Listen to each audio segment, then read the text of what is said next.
Happy to finally be on a fucking podcast, though. Live. Like, yeah. Hi. Monster on the beat, ho, Debo, any rap nigga, he a free throw, man down, call an ambulance, tell him breathe, bro, Nella nigga, till cross, he walk around like Tizo. What's up with these jabroni ass niggas trying to see Compton? They in the street and hate me, fuck them all and they mama. How many options you really got? I mean, it's too many options. I'm finna pass on this body, I'm John Stockton. Beat your ass and hide the Bible if God watching. Sometimes you gotta pop out and show niggas. Certified boogeyman, I'm the one that up to score with him. Walking down whole time, I know he got some hoe in him. Pole on him, extort shit, bully the flow on him. Say Drake, I hear you like I'm young. You better not ever go to cell block 1. To any bitch that talk to him and they in love, just make sure you hide your little sister from him. They tell me Chubb's the only one that get your hand-me-downs. And party at the party playing with his nose now. And Baka got a weird case, why is he around? Certified lover boy, certified pedophiles. Wop, wop, wop, wop, wop. That fuck him up. Wop, wop, wop, wop, wop. I'ma do my stuff. Why you trolling like a bitch, ain't you tired? Trying to strike a chord and it's probably A minor. Anytime I see this shit happening, I'm just happy. I'm in heaven. Yeah, Drake has definitely been getting demolished, and I know people don't want to keep talking about it to keep this is the reality right now. And sorry to all my Drake fans that's listening to this, but I had to play it. I just had to. But man, we here. Got Rashad Hawkins in the building, man. What's up, man? We in here, man. Happy to be here, man. Man. Listen, I'm happy you here, bro. Shit, man, we finna tear it up tonight, man. It's like you say, you've been waiting on this little invitation for a little minute. A minute. Yeah. I've been a fan of the podcast for a minute. I watch it when I see it come on live on Facebook. I stop and watch that shit. So I'm happy to be a part of it today. You know what I'm saying? And hopefully I'll be on some more episodes. Oh yeah, you definitely will, man. We had to get our stuff together, man. I finally in a good space, man, to get all this stuff going, man, and just keep it going. You feel me? Like, last year threw us for a good loop. But you live and you learn, and life gonna keep going no matter what. Sure. So, what I'm saying, we here though, bro. Like I say, I'm happy for you to be here. This is the Bangor City Cafe, but right now, instead of being in Bangor City, just Bangor City Cafe, this is the Trabmatic Report, uncensored, bro. We going ham. So welcome to everybody that's listening to the show. Y'all be sure to share, like, and subscribe. We is live on YouTube right now as well, live on Facebook. Want to find more destinations to get on, man. Y'all just keep on looking and keep on giving us some support. I know it may start off slow right now, but we're trying to be one of the best damn live talk shows, podcasts in the South. And it's gonna happen, man. I believe it. But I digress from that, man. We're gonna go ahead and dive into what we need to be talking about. Now, Mr. Rashad, we got a problem on our hands. What's up? All right. We got a situation that happened with an educator and him getting his hair braided. By his female students in his class. He also went live. Yeah. And it received a whole bunch of backlash, man. It's a lot of people that didn't see much wrong with what was going on, and they thought it was a bonding moment for the students and the teachers, which it may very well may be, because some teachers have to do different things to get their kids involved and show love to them. So I get both sides of the story, but it was more that evolved out of this, and he actually got some speculations of him actually trying to, I guess, go at a 16-year-old, but we'll say that for further. But other than that, man, how do you feel about this whole situation? Honestly, as somebody who was a former educator, that shit just should not have happened, to be honest. Like, you recording it is one thing. You shouldn't have been recording it, number one. Number two, you don't let them kids touch on you like that. Them kids ain't supposed to be getting that close to you to where they braiding your hair. I get it, you know what I'm saying? Like, they learning how to, do hair. How you gonna learn how to do this shit if don't nobody teach you, if you're not, working on somebody? But this ain't the place for that. Right. And you as a black man, as a black male teacher, you already got a bullet on your back, a bullseye on your back. They already don't want you there. So any reason that they can find to get rid of you, they gonna do it. So that's how I look at it. I'm just like, it just should not have happened. Yeah. I mean, me personally, I feel the same way. I mean, me personally, because I mean, I got a daughter myself, so I mean, seeing that it would be cringy, especially with everything that goes on in this lifetime with a lot of predators and stuff. Right off the bat, especially in the society that we live in, everybody's gonna scream, "Oh, he's a predator" and stuff like that. I mean, from the surface, when I first came off on it, it didn't seem that way, but going deep into it, some parents got the stuff. Some parents got certain opinions about it that I thought at first, a little too far fetched. Like, it's a bonding moment for the kids. And then, some parents gotta like, no, like you just saying, no, your educator, the student shouldn't be touching you and stuff like that, because especially when you record, it probably would have been different if you didn't record it and you just kept it like, Let me say this, because parents, a lot of fucking parents want to pick and choose that educator shit when it's convenient for them, because a lot of parents really want the teachers to be raising their fucking kids. Let's just get that clear. right. And then they use that, you are an educator, you're not supposed to be doing this, that, and the third, when it's convenient for them. Right. You know what I'm saying? So that part, I just be like, I kind of hate when I hear that, because you want motherfucking teachers to be, so you hold them so high up in society, but you're not paying them enough. You're not giving them what they need to be so highly ranked in our society. So that's my issue. Right. Now I agree with that, you know what I'm saying? And it seemed like I had Shad the Cookie, Tara Jackson. She said she actually been on this TikTok and said he's a great educator and stuff like that. And that he's, pretty good at what he does, and you can tell he has a great relationship with the kids. Mm-hmm. So, that you can never like take out of context, so far as like, that he does have a good stronghold when it comes. We need more of that, even with the pay that he's getting. I'm pretty sure, like you said, it's not much. He's still able to find a way, to get these kids involved, which is a good thing. But it's only so much you could do. And a lot of people, especially in these days, are very, very, very, very, very sensitive about their children and what goes on with their kids, which you can't blame them, because it's a lot of crazy shit that always happens and has been going on for a long time. But before we dive a little bit deeper into what's going on, and probably talk a little bit more about education and black males and education, we're going to sit here and we're going to watch a video. So y'all stay tuned. Check out the video. We're going to play the one he was getting his hair braided first. I'm not going to play the whole thing, but I will play a little bit just so everybody can get an idea. If you haven't seen the video, you'll know right now what's going on. So check this out. Mixed all the controversy that has come from this video that I posted, I wanted to come on here and read some of the messages that my students are sending me during.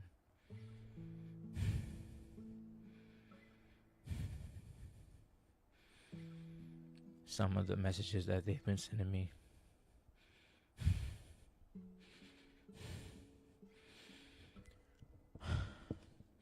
During this time. Hey, bestie. I really hope that you see this message. How are you? I hope that you're okay.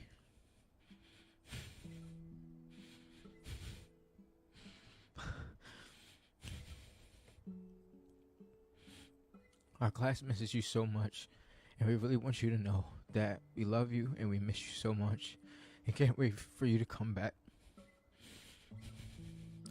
I can't believe that taking somebody's hair out is such a big deal, and it makes me so mad that people make little things big things. I want you to know that the class and others got your back, and we will always stand behind you and up for you no matter what happens. We got you.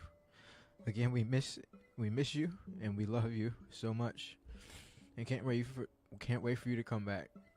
I wish that this never happened because it feels like we're losing you.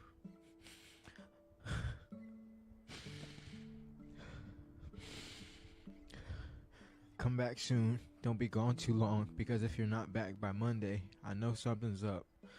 But anyways, I also made sure that the classroom was clean before we left. Love you, missed you. Love you, miss you. See you later. Hi, Mr. White. We've been seeing all this stuff going on, and so has your other former. All right, so that was just a little clip of after everything that had happened and went on. He's getting letters from his students. They're giving him heartfelt messages about how they feel about what's going on, and that they want him back. So clearly, this guy has a great relationship with these students. Clearly, and looked like he had a lot of command of his classroom too, and a lot of teachers can't get that. They don't have that connection with the kids. But before we go any deeper, I'm gonna play the first video that all started this, and we're gonna get right back into it. Y'all check it out. Let's go ahead and stir the pot a little, shall we? Last Friday, 10 minutes before dismissal time, I decided to live stream my students helping me take my hair out. There was quite the discourse in the chat, which had people saying this was inappropriate and other people saying this was completely fine. There was nothing wrong with what I was doing, and people were just making it weird. So of course I had to bring this issue to the big stage. I would like to represent myself in this case, Your Honor, if I may. Number one, for a little context, I had a hair appointment immediately after school, and I needed my hair taken out beforehand. I would have taken it out the night before, but that Friday we had a camera crew coming in to shoot a promotional video, and I was one of the ones being interviewed. So I had to look presentable, so I didn't take my hair out. I didn't have the time to do it all myself, because it would have taken me forever. So naturally I asked about 4 or 5 of my over 100 best friends to assist me in taking my hair out, and they all agreed. Number two, this was at the end of class. This week we were doing STEM fair presentations. Since it was Friday and all of my students did an excellent job on their STEM fair projects and presentations, I told them if we get one solid presentation in this class, I'll end class a little early and they can have fun and play basketball, darts, or be on their phones or whatever. And during that time, my team would help me take my hair out. A couple of these were students from my class, but others were students from other classes. I would offer them a pass at the beginning of the class period, requesting their assistance 10 minutes before dismissal. I told the teachers only send them if all of their work was completed and they had good behavior. All right, and that's just a little clip of what started it all, what started all the controversy.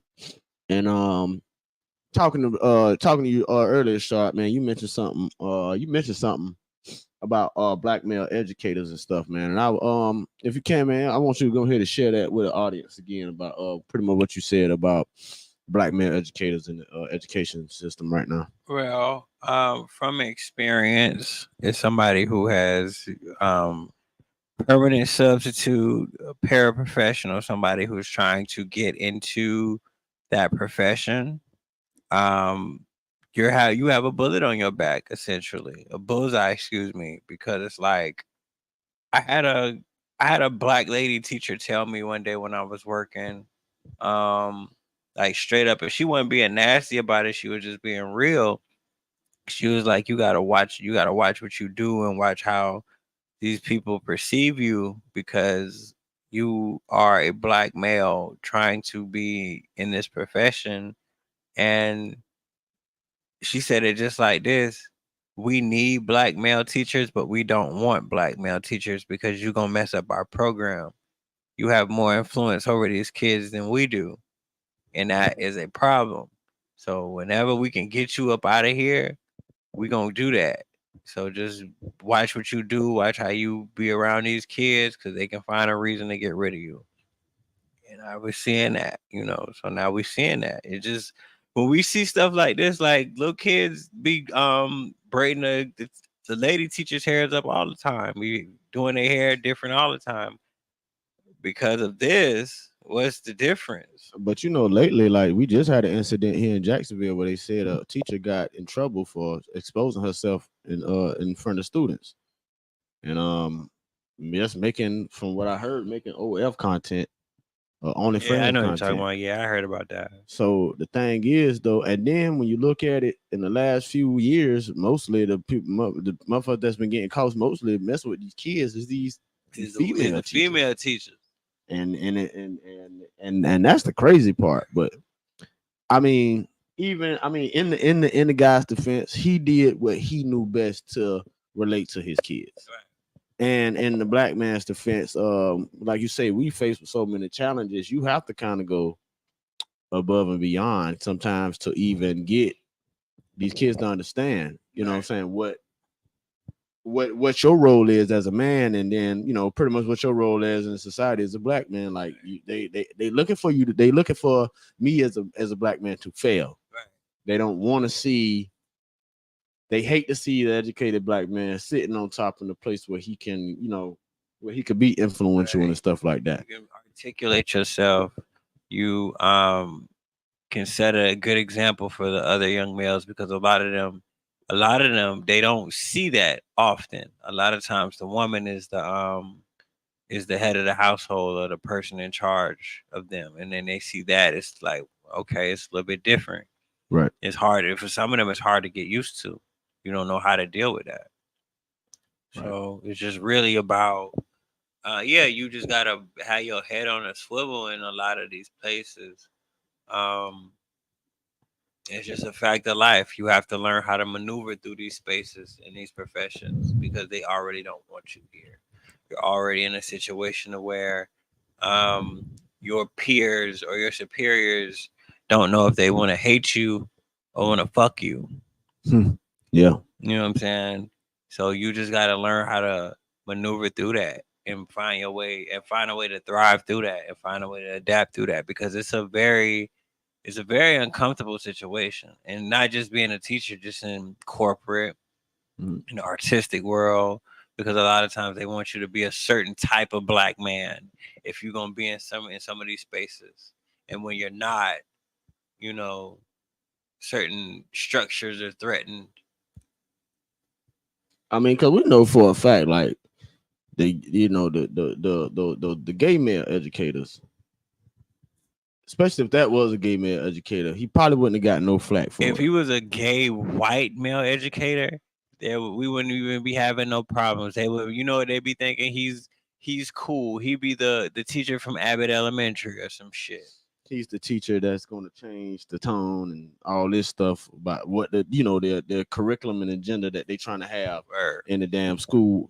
That's what they want. That's the standard that they want. They don't want the strong male standard, because like you say, that don't fit the educational agenda.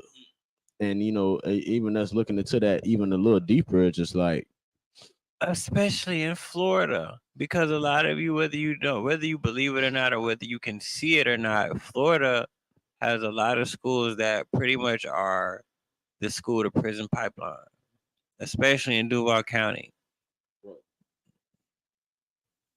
No, if anything, man, we know we're a penile state. It's a penile state, so it's a state that profits big money off prisoners. Right. It just so happens to be one of those states. So you can imagine that our education system, especially for the young black males, is set up for them to hit that penile. If we can't medicate him, let's program him enough, or at least have him brainwashed enough that you could just do whatever, and like ain't nobody really gonna do nothing. So when you actually go out into the world, you do some shit, you finna get locked up. But the way it's set up, the way schools are set up like jail. Right. Follow the green line, walk on the green line. Hands on your finger on your head, on your mouth, or hands behind your back. Right. You learning that shit at kindergarten. That's ingrained in you. So a lot of motherfuckers think juvenile, a lot of motherfuckers think prison is like school, because you grew up doing this shit. Mm-hmm. Certain places, certain schools, when you go to ISSP, they call it isolation. Right. Or certain cafeterias, it's the fucking chow hall or quarantine. So it's just it's just the wording or the certain shit they got you doing. They got you with your hands behind your back, walking on a line in kindergarten. That shit you do in prison. So when you get there, you already kind of, this is regular. I know how to do this shit. Mm-hmm. So that is I have a problem with that. You know, and then even my other problem is motherfuckers be in here and they act like they don't see this. Like other teachers or other people, other parents or whatever, like y'all don't notice this shit. You're not noticing that we're preparing these kids for prison. That's an issue to me. And it's not just at one fucking school, that's at multiple fucking schools on every side of town, in every city, in every state. That is continuously happening in some shape, form, or another. And nobody's doing anything about it. And that's my issue. I can only do what I can, but I'm just one person. I mean, you know, and a lot of people, especially in Jacksonville, and we'll get into a little bit things that's going on in Jacksonville a little later in this discussion. But from what's going on, you know, when I was because we would talk about the stadium later, but when I go in the comments and they talk about building a stadium and all these people that keep talking about taxpayer dollars should go to the education, I was like, no more money needs to get pumped in education if the curriculum is going to stay the same. Right. So even rather if you do pay these teachers more money, you're going to pay them more money to fuck the kids up even worse. Right. That's what we're looking at. Right. If the teachers end up getting more money, they're going to get more money to go by certain curriculums that's going to fit the agenda. Right. If you ain't doing that, then maybe you need to go teach at a charter school. More programming, more brainwashing, more standardized testing. Your kids are not going to be judged off of their aptitude. They're just going to be judged off of if you can pass this fucking test or not. Right. You know. No, you're right. You're right. And I mean, our education system is flawed. And I mean, even what this brother is going through, I hope he can step back. Even in the midst, getting a job. He ain't getting a job. He might be at a charter school, might be at a different county, a school in a different county. He'll get a job because they're gonna see what he is able to do, his portfolio. He'll be fine. Yeah. I mean, for what Girl Cookie said, if he's a great educator, then it's no doubt that he'll find another job and even can like have, you know, eventually probably have enough credentials to, you know, principal his own school. Right. You know what I'm saying? Because that's the end goal for some teachers. A lot of teachers, they want to end up being a principal. Right. So he'll be fine. He'll be all right. You know what I'm saying? Like, it's just some bullshit. You got caught up in some bullshit. He ain't do nothing wrong, but you just got caught up in some bullshit. You got caught up in some bullshit that they just made. I mean, it hit fire. And I say some things don't need to be on the internet, man. Right. I mean, some shit you just need to let it go. Like, and that's the problem with our society is that everything got to be fucking recorded when it don't. Everybody want, and that's just the problem. Everybody want to go viral, but when you go viral, what does that mean? You know what I'm saying? When I hear viral, I hear virus. It spreads. Right. That's not something. And a lot of times from what we seeing, this shit ain't good. Right. This is not good. It's like negative spreading or negative viral shit. You know what I'm saying? So everybody just want to be seen, and sometimes you shouldn't be seen. Everybody want to be seen and heard, and sometimes you just need to just be quiet. Quiet, right? So, you know, and that's your biggest. That's the biggest downfall. Like nothing. You don't need to explain. And then even in the video when I played it, you can hear him say that he was gonna go ahead and start a fight with this one because he knew it was gonna bring controversy. Right. He knew it was gonna be some type of backlash. So if it was a ultimate goal behind this, then I hope he gets that. Hope he reaches that experiment. Yeah, they experiment with the way you thought it was. I hope you got your bread together, boy. Yep. But he'll be fine. It might be out of a job a month or two, but I mean, at least until the summer over. Right. He'll be working. He'll be back working in August. Ain't no thing. Yeah. August, September, where the fuck they at. Right. Yeah, that's that was definitely a juicy discussion. I'm pretty sure we'll probably pick that back up depending on how that situation furthers along. But I'm pretty sure we'll end up picking that back up. Right. Now, let's move on to hip hop. Now, I talked about this already on our other one, but I just want to come back to it. It's been a week. I'm telling y'all right now, I love Drake. I love Kendrick. But Drake is in the I hate Drake. Okay, Rashad say he hate Drake like Kendrick do. But I love Kendrick.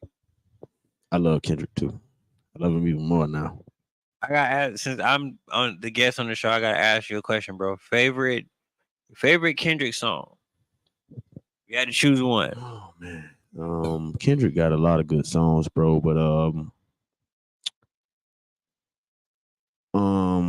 damn man, it's hard. I would have to say my favorite personal one is Cartoons and Cereal. With him and Gunplay. Right. That shit just this nigga just want to vibe. Mhm. When I'm on Yeah, he was going. He was going. He was going. For me, you still talking? No, you Oh good. yeah, Go for ahead, go me ahead. it was it's ADHD. Like I had a whole fucking story about that. Cause I don't know if y'all remember Tumblr. You remember the Tumblr pages and shit? Mhm. Yeah. I used to be on that heavy. And I remember like some people they would have on their pages, they would have music on the page. Mhm. And one day I kept hearing this shit on somebody's page that I kept reblogging shit on. And I'm like, what the fuck is this? And I see the shit is like ADHD Kendrick, and I'm just like, I was a fan ever since then. Right. Because like if you listen to the lyrics, I'm like, yo, this nigga living like the first verse, that's my life. That was my life. That was shit that was happening for real. Like we gotta put our nigga in the bathtub because he done geeked out, or just me and this girl. But it just for the first time because I listen to mostly '90s shit. Right. I me feel too. like I can relate to that a lot more than the shit that's out. Right. And like finding a rapper like in my generation, I guess the blog era that I can relate to, that I fuck with their music was like it was everything to me. You know, I don't know what he was on like after that first album, like that first like after Mad City, because I'm not, but artists evolve. I'm trying to stick with his evolution because I know he evolved as a person, but it's just like I don't know. I just want that feeling, that same feeling from Kendrick that I got from Good Kid, Mad City, or Section 80. Well, when you think about artists like him, and especially when you sign certain deals and you have to do certain work Mm-hmm. that goes against what you usually is, you have to fight your way out of that. Right, And you could tell he is a pure artist, right, just like Kanye went through his shit. Pure artists they not okay. So the difference between Kendrick and Drake, like we explained, Drake is the entertainer. right, He gets presented the right, artwork right, to be able to go out and I mean, he's like the presentate. He's the presentator. He presentates the artwork in his way. right, Put it like that. right. Then you got Shit, we good Kendrick with these. versus, huh? We good with these. Said Yeah, good we weed. good with these. He's good with these. Yeah. Like they small, but shit, it work. Yeah, they're nice little thunkers. Yeah, you good with these, boy. We gotta fire that shit up, man. Get his smoking, So man. that's one thing we have in common. We gonna smoke. Oh yeah, hell You yeah, know what I'm saying? So man. It's still Bangor City, man. We got to do it big. It ain't shit ain't gonna stop.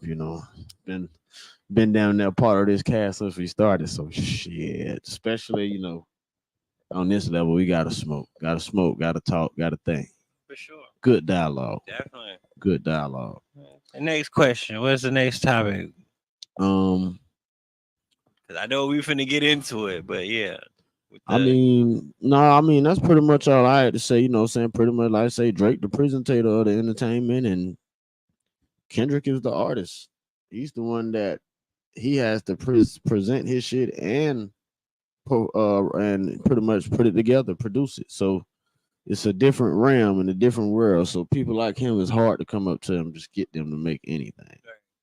You as an artist and yourself, and I can say it's myself too. It's just like I'm going to do what I pretty much want to do, and I'm going to develop that shit the way that I got to. And because you're an artist, you pretty much doing it. Like you have to do that shit with intention. You're not just doing it for likes or views or whatever. You're doing it because that's what you wanted to do. You did that from your heart. Right. That's just really what is important as an artist. You gotta think about, why am I doing this shit? What is the intention behind this shit? As opposed to, all right, I'm trying to get on fast. I'm trying to get some bread. I'm trying to get, my content shit up, my likes and my views up. It ain't about that. It's about, why am I doing this shit? Is this shit helping me stay alive? You know what I'm saying? Is this shit, am I getting some joy out of this shit? Or you just you just, expressing yourself. This is how you express yourself. And it just so happens to attract attention, attract a certain group, or, what I'm saying, something, because they gravitating to what you're doing. Am I doing it? And you still just doing it whether or not you got a crowd or not, whether or not you have an audience. That's the thing that you need to think about, that all artists need to think about. Why am I doing this shit? You know what I'm saying? Kendrick is an artist. Like, you could hear the passion and the emotion in the work. You know, not to say Drake isn't an artist, but Drake is more of an entertainer.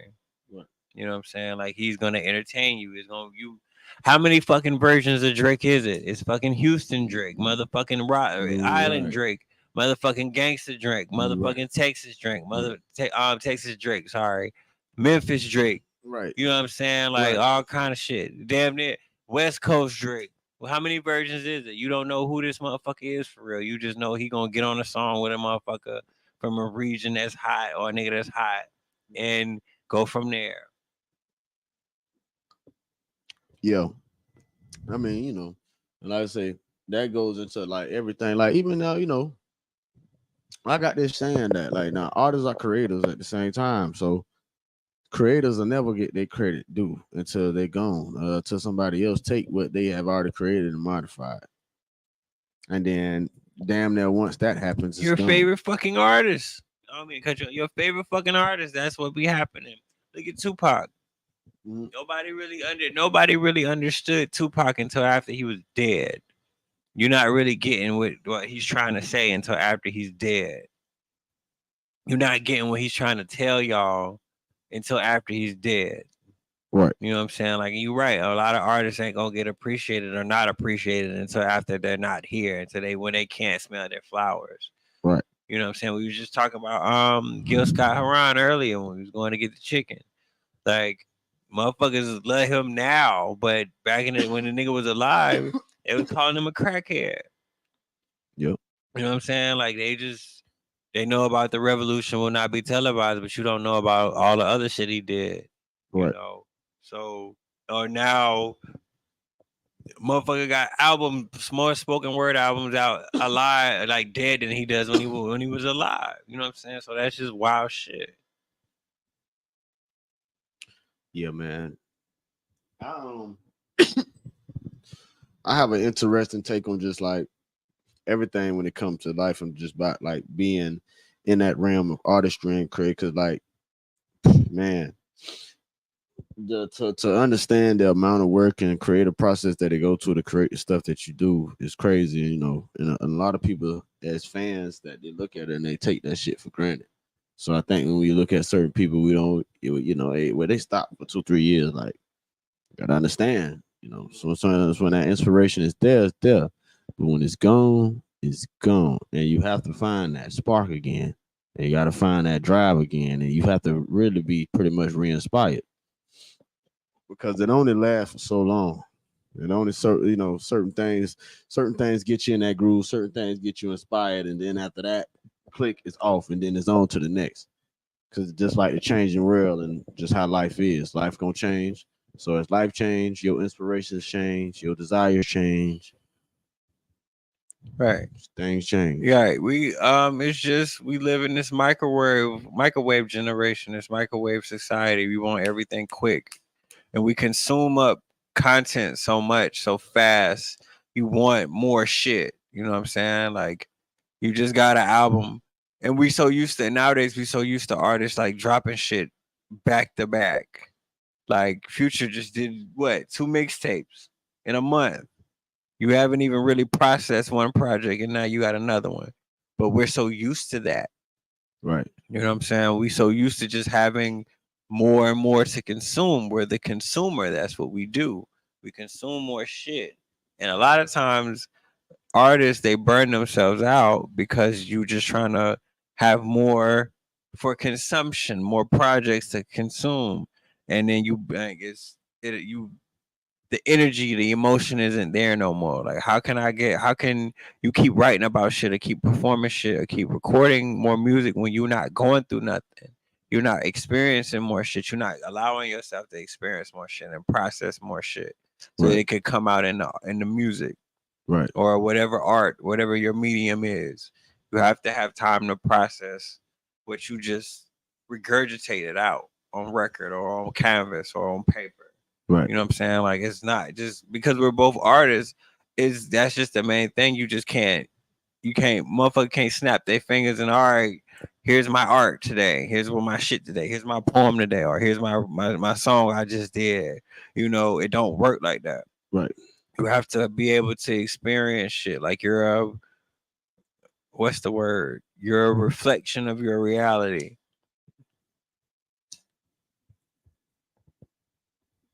Nah, you right, my brother. I'm sorry if I'm getting too deep, y'all. I'm high. Yeah, man. They know how we do this. The Trap Man Report. This is raw and uncensored, man. Raw and uncensored. I mean, that's how we do. And nah, but we gotta get deep. You know what I'm saying? People gotta understand the ins and the outs. Somebody gonna listen to this one day, and they're gonna be inspired themselves to know that hey, you caught a little writer's block. You caught a little block on your drawings or your paintings, your sculptures, or whatever you're doing. But it's gonna come back. You gotta the main thing and the funny part about that when you catch writer's block or when you have no inspiration, yeah, the main thing is what you should do is just back away from that shit. Go touch some grass, you know what I'm saying? Get some air, go to the club or some shit. Just do something that doesn't involve that. And then it comes. You know what I mean? Like I got for my medium, excuse me, I just can't I gotta be doing something in order to write. I gotta be out doing shit, processing my emotions and processing my experiences, and so I can write some shit. It don't just all right. Let me wake up today and do some shit today. It don't work like that. You gotta have something to to work from, to work off of. You know what I mean? It don't just work. Oh, roses are red. No, we ain't doing that. What am I going through? What have I just experienced? What am I seeing? What am I smelling? What am I tasting? Um, and just put all them experiences together. You know, after you just processed everything, you have to allow yourself time to process shit. You know what I mean? You ain't no machine. Nope, you ain't no machine. And like I told you, like I tell people all the time, even God had to rest.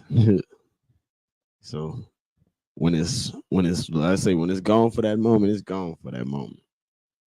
But good discussion about artistry. If you are artists out there, we do can ask you to continue whatever you're doing, whatever type of art, whatever type of ministry, whatever you do in this life, just keep going. And whatever you want to be, it ain't nothing to it but to do it. We're gonna move along, man. We're gonna get into some little Jacksonville politics, some little Jacksonville business, probably a little bit of Jacksonville history as well. Now not too much, I'm gonna save some of this for other part because I have a show written up already that I'm trying to be very detailed with.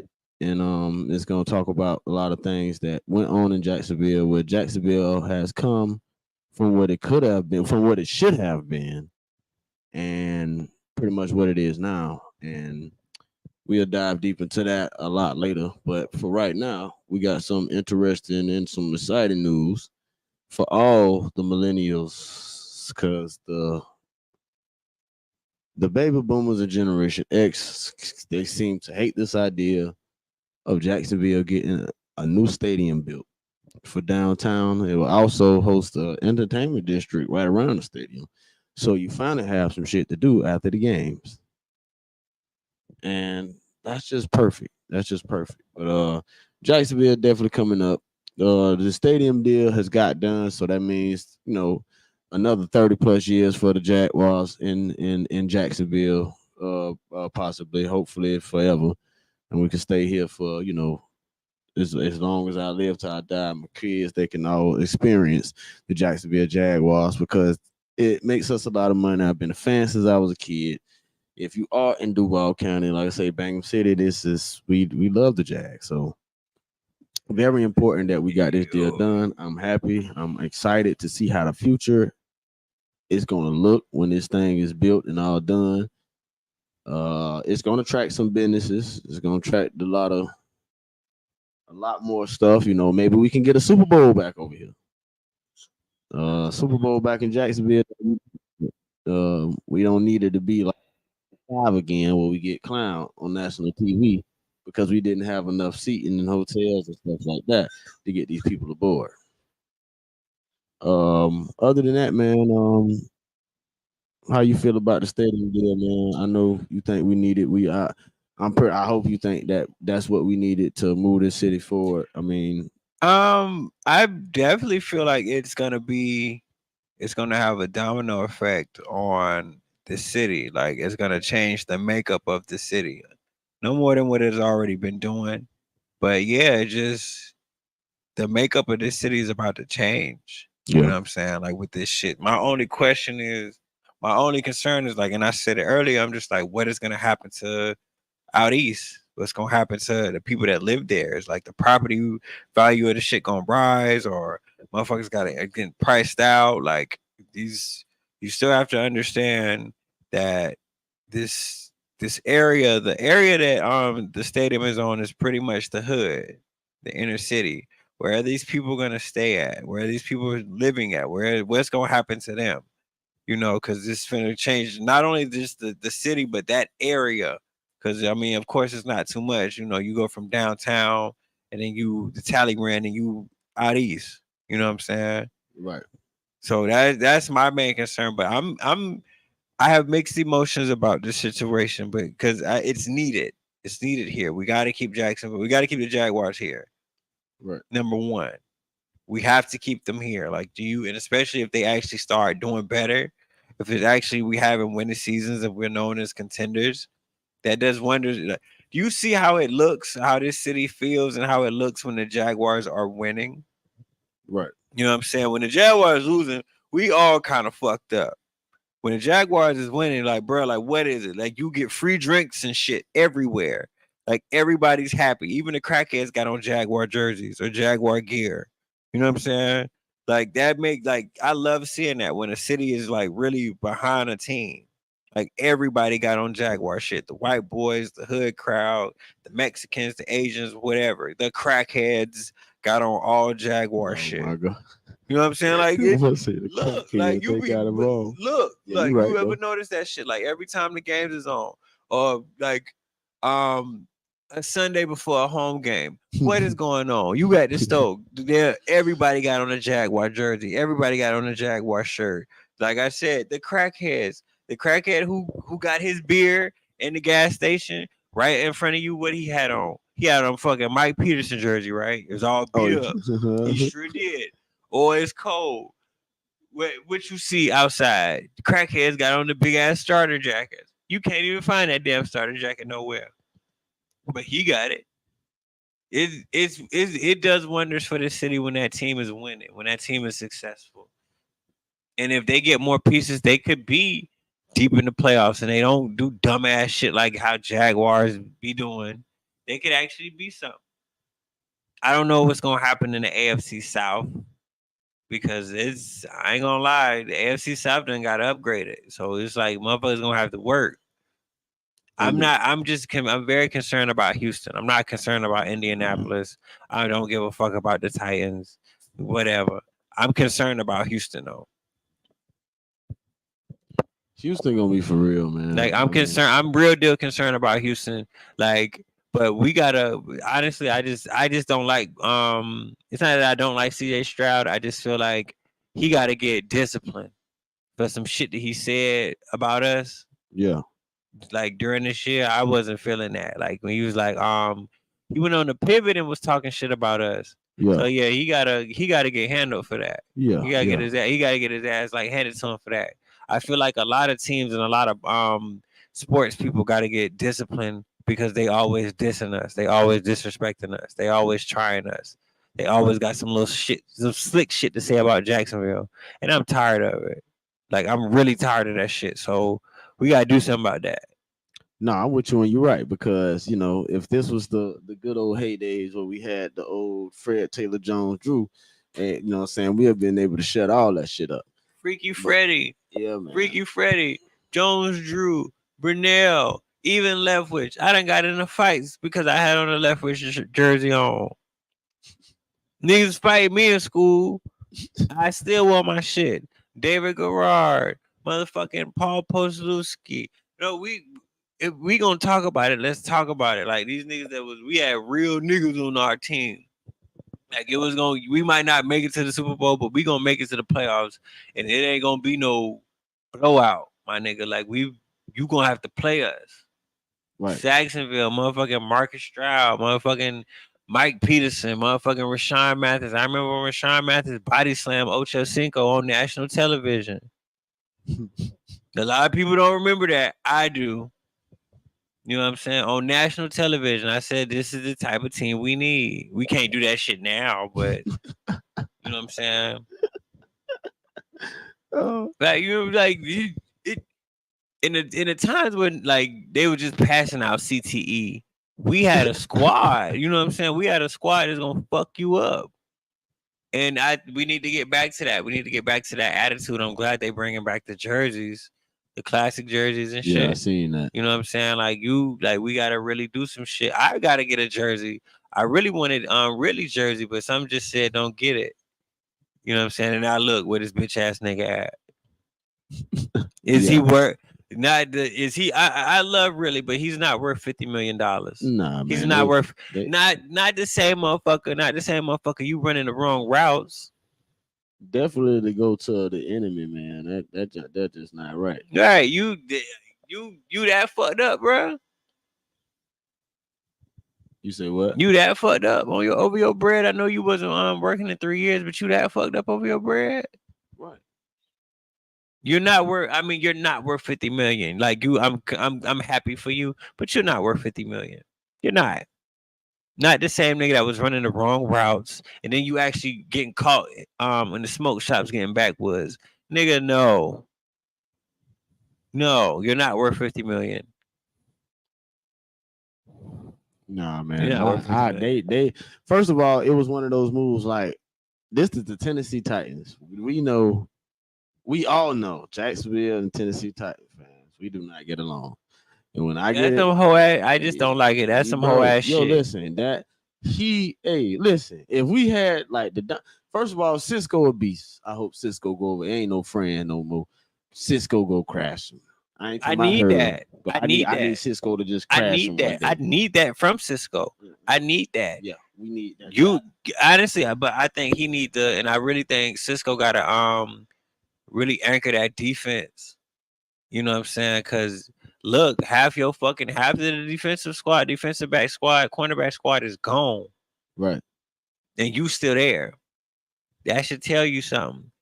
We got rid of my dog Rashad, but Rashad was you just looked like a baller last season. You just looked like you played good, but you was running with them niggas last season. Man, they was all, but so Josh Allen, and I gotta go look. I looked at a article on where Josh Allen pretty much explained what happened to them last season and pretty much why Caldwell got fired the way he did. But you could see it. That 8-3, they was there for some reason they just collapsed because it was at the time when the offense came run the ball. So when you needed the defense, they I guess either got tired, they flying everywhere, ain't nobody in the right spot. Devin Lloyd just lost out. Personally, I feel like everybody's responsible for the season, not just the defense. I kind of feel like Mike Caldwell, that was just we got to fire somebody. So look, nigga, I guess we just finna fire you. You know what I mean? I honestly think it wasn't enough. Cause to be honest, Trent got to go.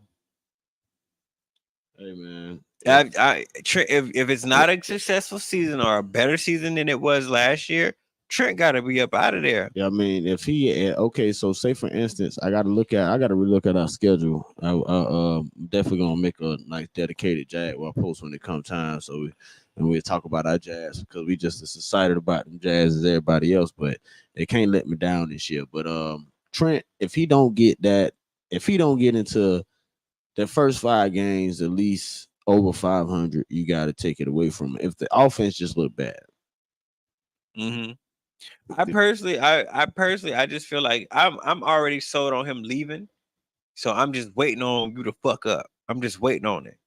But if it's a good season, All right, no, not a good season, a great season. And all right, well, cool. For Trevor Lawrence, this is the year he needs to have a great season. You need to have a great season. You want your bread, and that's my quarterback.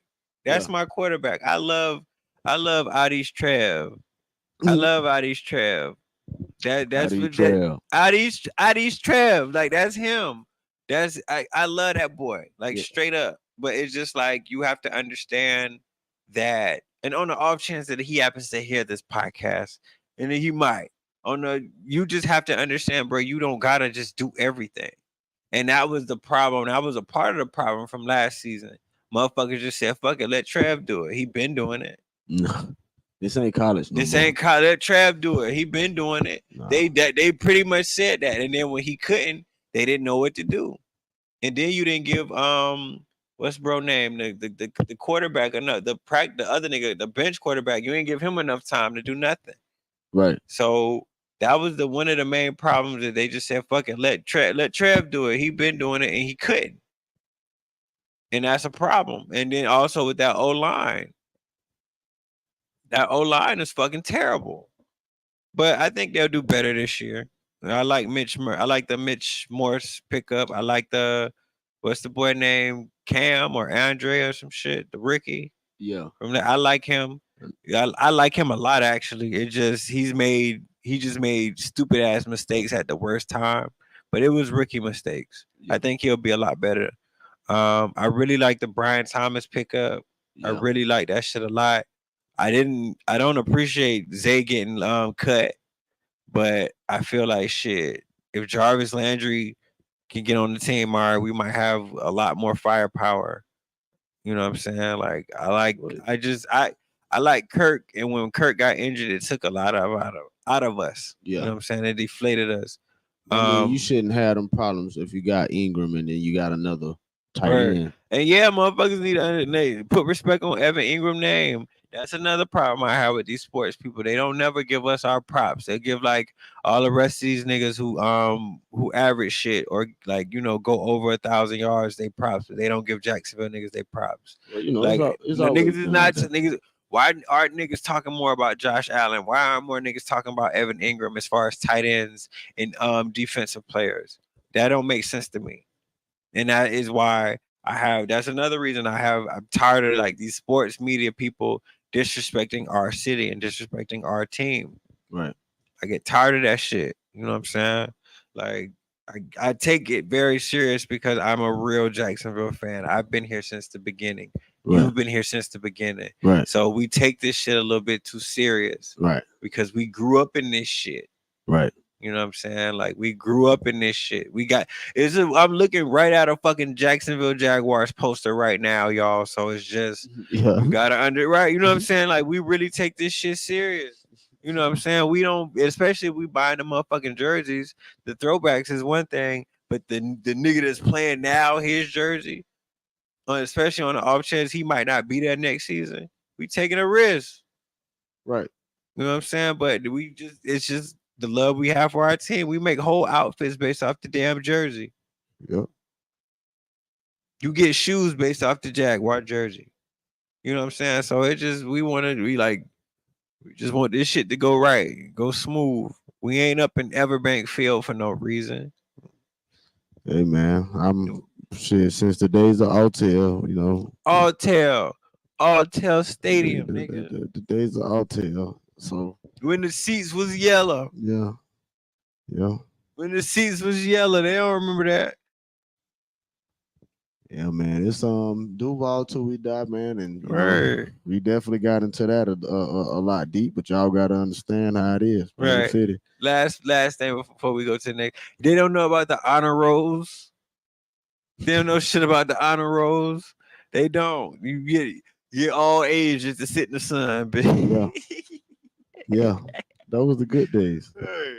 Those was the good days. Even though I probably got a few times, still ain't go to a damn Jaguar game. Yeah, it's a hot dog, and that's it. Yeah, I mean, going to this new stadium, I'm definitely gonna be interested in seeing. Like, I'm gonna be ready to go in that bit. Hopefully, the Bud Zone is bigger and less violent. Well, more violent. I don't know, but a lot more. With a lot more spunk and pizzazz. I mean, shit, you niggas will find some way to smoke in there. Cause that's the only place, that's the only sporting place I've been to, like a game, and I go to like this area where it's like you get the drinks at, and it's you niggas is blowing down in here. Yeah. I love it, but when I've been to other places, they don't do none of that. Nah, man. This is the Bangum. Right, we are This different shit is type of people. different, bro. Duval different, bro. Even I was listening to 1010 XL and they say they was down at the stadium. They was like, damn, all you can smell is the good cheese. Right. I've never heard no sports team do shit like that. You go to the Bud Zone. A lot of times niggas go to the games especially when they was losing just to go to the Bud Zone. Right. And you out here, ain't no telling who you see out here. And you drinking already, you drinking, and then you smell that shit, and I'm like, oh, all right, bring my weed in here. And all of a sudden, all you niggas is smoking in here.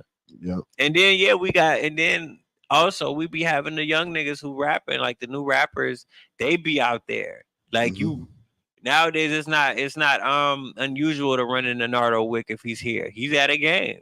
Right. It's not unusual to if Spinner Beans ain't in jail. No, not Spinner Beans, Spot him, got him. Where he at? So I want to spin it a little bit. You think with this new deal, this new stadium deal, that we can end up like landing a basketball team or something? Probably. I really believe like this deal is gonna change the makeup of this city. And I feel like we can't because of the space wise that we have. I mean, yeah, we can have a team. I believe we can have a team. It would probably be during an expansion period because they can't be up in the Southern Conference because it's already two other fucking Florida teams. That's too close to each other. What if they move Orlando to Jacksonville? No, don't move Orlando. No. I'd rather stay on Orlando too. Yeah, I fucks with her. Like that's my favorite team. But I would, if Jacksonville could have a team, even if it was a fucking WNBA team, I'm cool with it. If we have more pro teams, that'd be cool with it. I'm cool with that. You know what I'm saying? Like it's just, but that is gonna change the face of the city. Like the thing is, we just have to learn how to it's just gonna have to be separated from Tampa and Orlando. We just not gonna have. We're gonna eventually follow like their routines and shit, and follow like how they do shit, but just have our own little spin on it. But by then, that'll force Jacksonville to have. Well, I'm gonna tell you the vision right now. Okay, so look at the vision, the whole political agenda in Florida right now. Okay, so we got DeSantis in the way of a couple things with the marijuana thing. You know what I'm saying? Hey, now I don't totally agree with everything he does, but I don't totally disagree with everything. Man, fuck that crack. We'll get into that later.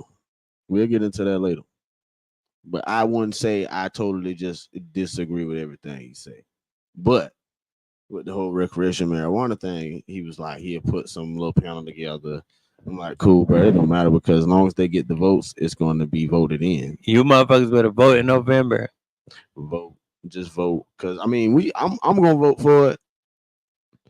Just because that's gonna change, because Jacksonville is then going to be the hub. All right, it's gonna be a hub because first of all, we got all this space, whole bunch of shops. You got warehouses for them to grow, plenty of warehouse space for them to grow. It's more jobs. It's more. I wanted to have my own dispensary, a black-owned dispensary in Jacksonville, or my own grow house. That's gonna be attainable now, or get the licenses that you need. See, now that's the trick part about it. Like how accessible are they going to be to the public, and how many licenses can you have? Is a certain license, and you gotta let niggas out of jail. I mean, shit. Good luck with that in Florida. I mean, they're gonna find in Florida. They're gonna find something else to keep your ass in jail about marijuana. But I mean, if we vote on that shit this year and we get it in, just know that with the stadium deal, it's gonna coincide with that recreational deal. Everything is gonna pop off like just as planned. So Jacksonville is gonna stand out because you do believe it's more of those real Southern white Republic rich folks down there in the Tampa areas and stuff like that.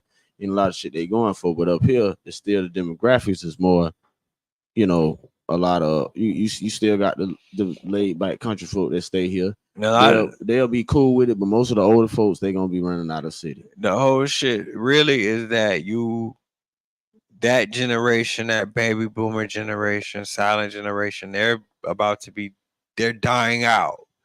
The the the question is, or the main thing is, what you got to do is make sure that that mentality doesn't stay after they gone.